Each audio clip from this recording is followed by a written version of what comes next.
नमस्कार, मैं हूं यमलेश वंजारी और आप देख रहे हैं बालाघाट न्यूज। बालाघाट जिले से सटे छत्तीसगढ़ राज्य के कवर्धा जिले में 6 मजदूरों की रिपोर्ट पॉजिटिव आने के बाद जिले में भी हलचल तेज हो गई है। जिला प्रशासन ने सुरक्षा की दृष्टि से सीमावर्ती क्षेत्र से लगे बैहर बिरसा क्षेत्र के बिटली को सील कर दिया है।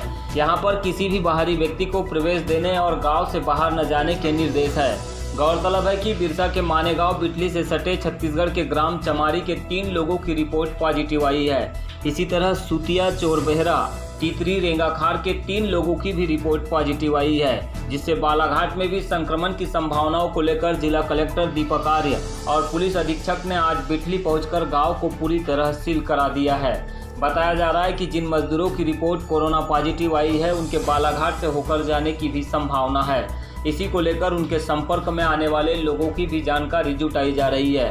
बहरहाल जो भी हो, इतना तो कहा जा सकता है कि बैहर बालाघाट के मुहाने तक कोरोना का खतरा दिखाई दे रहा है, जिसे रोकने के लिए सावधानी और सतर्कता बेहद जरूरी हो गई है। प्रशासनिक अमले के साथ कोरोना योद्धाओं के लिए भी यह परीक्षा की घड़ी बन गई है।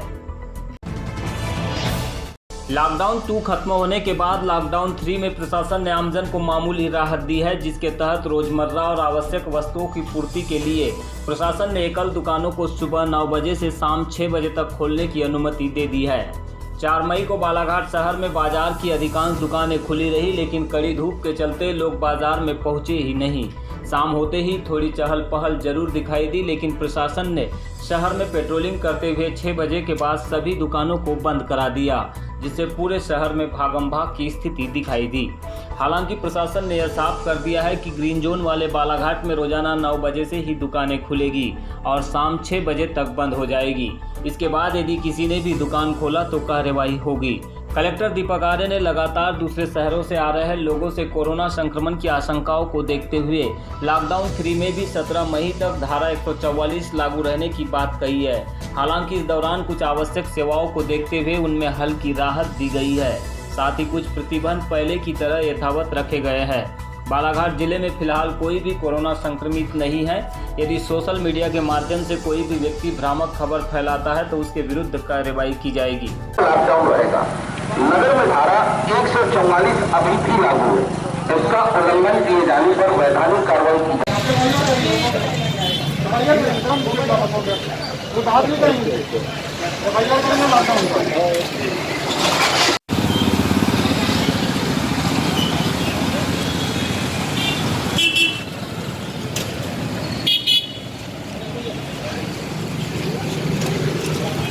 सब जगह खोल गई। 1 किलोमीटर दूरी पर खड़े लोग। चारू दुकान में ज्यादा भीड़ है तुम्हारी दुकान से।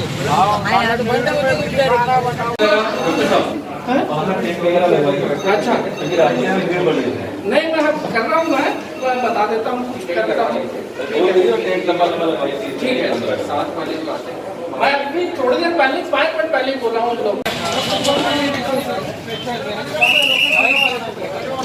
पुलिस का इंतजार कर रहे थे क्या? आएगी तभी बंद करेंगे, FIR करेंगे। बिल्कुल समझाएंगे नहीं, हम समझाएंगे नहीं।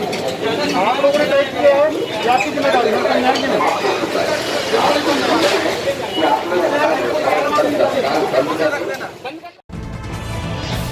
कोरोना लॉकडाउन का तीसरा चरण शुरू हो गया है। इसके साथ मजदूरों की परेशानी भी बढ़ गई है। खासकर ऐसे मजदूर जो प्रदेश से काफ़ी दूर यानी कि 1000-1500 किलोमीटर दूर है, उनकी चिंताएं सबसे अधिक बढ़ गई है। ऐसे मजदूरों के द्वारा निरंतर शासन प्रशासन से मदद के लिए गुहार लगाई जा रही है। हमें बालाघाट न्यूज़ के माध्यम से मजदूरों के द्वारा निरंतर अपने वीडियो बनाकर भेजे जा रहे हैं। आज हमें 2 वीडियो मिले हैं, जिसमें गुजरात के भरूच में फंसे बैहर गढ़ी के मजदूरों ने सरकार एवं जिला प्रशासन से घर पहुंचाने के लिए मदद मांगी है। इसी तरह लांजी क्षेत्र के बोर्डी मनेरी निवासी अनस नगोड़े नामक युवक ने भी एक वीडियो भेजा है। उन्होंने बताया कि वे हैदराबाद में फंसे हुए हैं। मध्य प्रदेश सरकार रोजाना मजदूरों को लाने का दावा कर रही है, लेकिन अभी तक उनकी तैयारी समझ नहीं आ रही है, क्योंकि राज्य सरकार की ओर से जो टोल फ्री नंबर जारी किया गया है, इसके संबंध में भी मजदूरों की शिकायत आ रही है। मेरा नाम अनंत कुमार नगोड़े है। मैं बालाघाट क्षेत्र से ग्राम बोर्डी मलेरी से रहने वाला हूँ।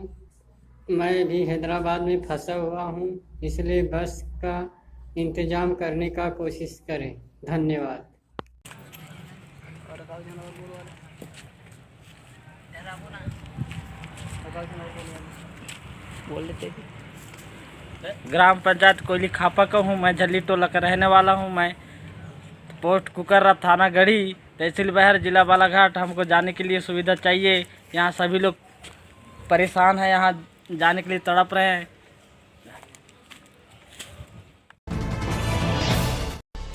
बाहरी राज्यों में फंसे मजदूरों से रेल भाड़ा वसूलने को लेकर जारी राजनीतिक घमासान के बीच भाजपा का झूठ बेनकाब होने लगा है। इसके कई प्रमाण सामने आ चुके हैं। महाराष्ट्र के नासिक जिले से कलेक्टर सूरज मंदारे ने इंडियन एक्सप्रेस से इसकी पुष्टि करते हुए कहा है कि नासिक से भोपाल भेजे गए 332 प्रवासी मजदूरों से 250 रुपये प्रति टिकट लिया गया है। इसके अलावा भी कुछ टिकट हमारे हाथ लगे हैं, जिसमें वसई रोड से गोरखपुर जंक्शन तक एक टिकट में 740 रुपये किराया लिया जाना दर्शाया है। यह टिकट भी 2 मई 2020 को शाम 7:01 पर कटा है और इस पर यात्रा की तारीख 3 मई 2020 है। इससे साफ जाहिर होता है कि कांग्रेस के द्वारा मजदूरों से किराया वसूलने को लेकर उठाए गए मामले के बाद बीजेपी के कार्यकर्ता और पदाधिकारी सरकार के बचाव में जुट गए हैं। इसी तरह एक और मामला हमारे पास बालाघाट का आया है, जिसमें तेलंगाना में फंसे 90 मजदूरों को उनके मालिक के द्वारा 1,20,000 रुपये किराया वसूलने के बाद बालाघाट भेजा गया है। मजदूरों ने यह पैसा मिर्ची कटाई के दौरान कमाया था, जिसे उन्होंने घर छोड़ने के लिए मिर्ची कटाई करवाने वाले मालिक को दे दिया। तब जाकर उन्हें 2 माजदा वाहन से बालाघाट पहुंचाया गया है। ऐसे कई मामले सामने आ रहे हैं। मजदूरों ने यह भी कहा है कि भाजपा सरकार ने अभी तक उनके खाते में 1,000 की राशि नहीं भेजी है। वे लॉकडाउन में बुरी तरह फंसे हुए हैं, उनके पास भोजन के लिए भी पैसा नहीं है।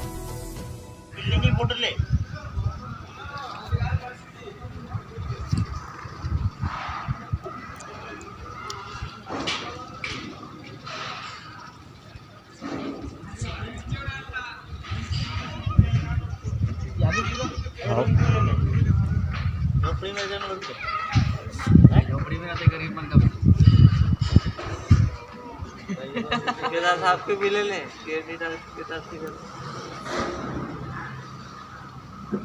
मेरे पास सुबह हम तेरे को रखूंगा अपने पास बस